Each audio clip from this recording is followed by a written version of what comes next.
বিচার সংস্কার এবং নতুন সংবিধান আমাদের এই গণ অভ্যুত্থানের অন্যতম দাবি।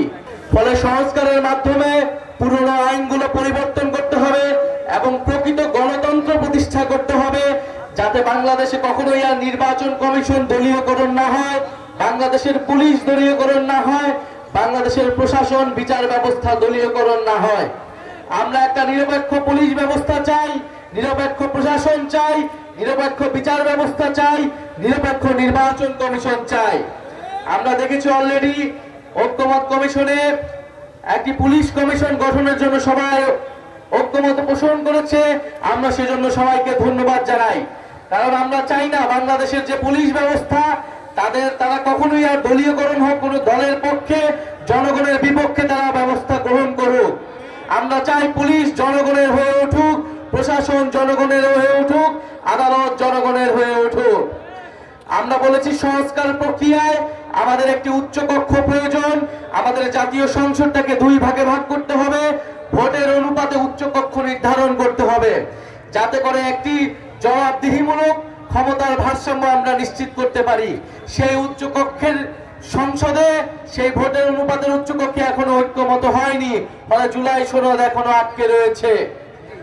আমরা বলতে চাই জুলাই সনদের মাধ্যমে আমরা এই 5ই আগস্টকে সর্বদলীয়ভাবে সেলিব্রেট করতে চাই, উদযাপন করতে চাই। তাই যারা নিজেদের দলীয় স্বার্থে এখনো এই জুলাই সনদে ঐক্যমত হয়নি, তাদের প্রতি আমাদের সাদর আহ্বান থাকবে, জনগণের স্বার্থে, দেশের স্বার্থে আপনারা ঐক্যমত পোষণ করুন। কারণ সংস্কারের জন্যই, পরিবর্তিত বাংলাদেশের জন্যই মানুষ রাজপথে নেমে এসেছিল, মানুষ জীবন দিয়েছিল। জীবন দিয়েছিল আমার রিকশাওয়ালা ভাই, জীবন দিয়েছিল আমার গার্মেন্টসের ভাই, লোক ছিল না। আমরা চাই জামালপুরে যাতে এই ধরনের পরিস্থিতি আবার কখনো না হয়, কিন্তু আমরা সেরকম আলামত বিভিন্ন জায়গায় দেখছি। বলতে গেলে বাংলাদেশের 64টি জেলায় দেখছি তৃণমূলে একটি একক আধিপত্য তৈরি করার চেষ্টা করা হচ্ছে, যেখানে কোনো ধরনের ভিন্ন মত থাকলেই, কোনো ধরনের ভিন্ন মত প্রকাশ করলে রাজপথে তার বিরোধিতা করা হচ্ছে, ভয়ের সংস্কৃতি তৈরি করা হচ্ছে এবং মানুষের উপরে ভিন্ন মত যারা তৈরি করছে তাদের বিরুদ্ধে মানুষকে লেলিয়ে দেওয়া হচ্ছে, সন্ত্রাসীদের লেলিয়ে দেওয়া হচ্ছে। আমরা স্পষ্টভাবে বলতে চাই গণ অভ্যুত্থানের শক্তি এখনো রাজপথে আছে।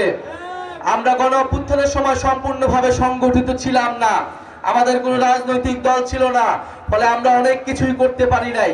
কিন্তু আমরা সরকারের ভিতরে বাহিরে সর্বাত্মকভাবে চেষ্টা করেছি এই অন্তর্বর্তী সরকারকে, এই সময়ের রাজনীতিকে গণ অভ্যুত্থানের দিকে ধাবিত করার, এবং আমরা এই চেষ্টা এখনো জারি করে রাখছি।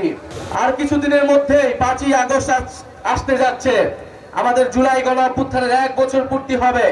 5ই আগস্টের আগে 3রা আগস্ট আমরা ঢাকায় জড়ো হব। আমরা বলেছি জুলাই সনদ এবং জুলাই ঘোষণাপত্র অবশ্যই 5ই আগস্টের মধ্যে জারি করতে হবে এবং বিচার এবং সংস্কার এবং নতুন সংবিধানের প্রতিশ্রুতি নিশ্চিত করতে হবে। অনেকে বলে বিভিন্নভাবে আমাদের বিরুদ্ধে প্রোপাগান্ডা করার চেষ্টা করা হচ্ছে, আমরা নাকি নির্বাচন বানচালের চেষ্টা করছি, আমরা নাকি নির্বাচন পিছিয়ে দেওয়ার চেষ্টা করছি।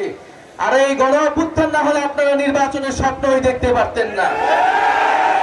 এই গণ অভ্যুত্থান না হলে, যদি কোটা সংস্কার আন্দোলন থেকে আমরা এটাকে গণ অভ্যুত্থানের দিকে নিয়ে যেতাম, সরকার পতনের দিকে নিয়ে যেতাম, তাহলে এই শেখ হাসিনা সরকারের অধীনে আপনারা আরো 4 বছর অপেক্ষা করতেন।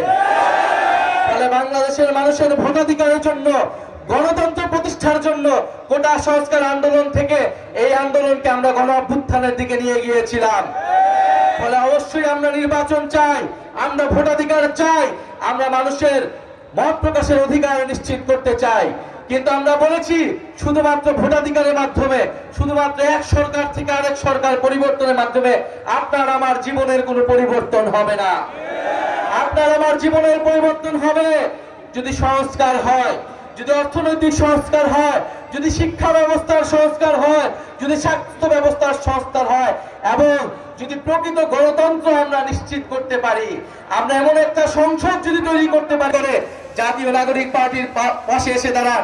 আপনাদেরকে অনেকেই ভয় দেখাবে, আপনাদেরকে অনেকেই রক্তচক্ষু দেখাবে, কিন্তু আপনারা সকল কিছু উপেক্ষা করে গণ অভ্যুত্থানের পথে দেশকে নিয়ে যেতে হলে এই তরুণদের হাতকে শক্তিশালী করুন। আপনাদের জামালপুরের সন্তান লুৎফর রহমান রয়েছে, এই লুৎফর রহমানের হাতকে শক্তিশালী করুন। জামালপুরে মশিউর আমিন শুভ রয়েছে, জামালপুরে যুব শক্তির বকুল রয়েছে, আপনারা তাদের হাতকে শক্তিশালী করুন। আরেকটি বিষয় প্রিয় জামালপুরবাসী, প্রিয় দেশবাসী উদ্দেশ্যে বলতে চাই, বাংলাদেশের রাজনৈতিক দলগুলোতে একটি চাঁদাবাজের অর্থনীতি গড়ে উঠেছে এবং এই চাঁদাবাজির অর্থনীতির ভিতরেও দুঃখজনক হলেও বৈষম্য বিরোধী ছাত্র আন্দোলনের বিভিন্ন নেতাকর্মীকে যুক্ত করা হয়েছে এবং তারা যুক্ত করা হয়েছে। বৈষম্য বিরোধী ছাত্র আন্দোলনের নাম ভাঙিয়ে, এনসিপির নাম ভাঙিয়ে চাঁদাবাজি করার চেষ্টা করা হচ্ছে বিভিন্ন জায়গায় বাংলাদেশে। আমরা স্পষ্টভাবে বলেছি, চাঁদাবাজি সন্ত্রাসের বিরুদ্ধে যে সংগ্রাম আমরা শুরু করেছি, সেই সংগ্রাম আমরা ঘরের ভিতর থেকে শুরু করব। আমরা এই কারণে জাতীয় নাগরিক পার্টি ঘোষণার পরে বৈষম্য বিরোধী ছাত্র আন্দোলনকে বিলুপ্তির আহ্বান জানিয়েছিলাম। কারণ গণ অভ্যুত্থানের পরে এই ব্যানারকে কলুষিত করতে বিভিন্ন দল, বিভিন্ন পক্ষ ষড়যন্ত্র করেছে। বিভিন্ন অনুপ্রবেশকারীরা এই বৈষম্য বিরোধী ব্যানারে ঢুকে চাঁদাবাজির আশ্রয় নিয়েছেন। আপনাদের প্রতিও অনুরোধ থাকবে, আপনারা কোনো চাঁদাবাজ, কোনো সন্ত্রাসকে আশ্রয় দেবেন না, সে যেই দলের হোক না কেন।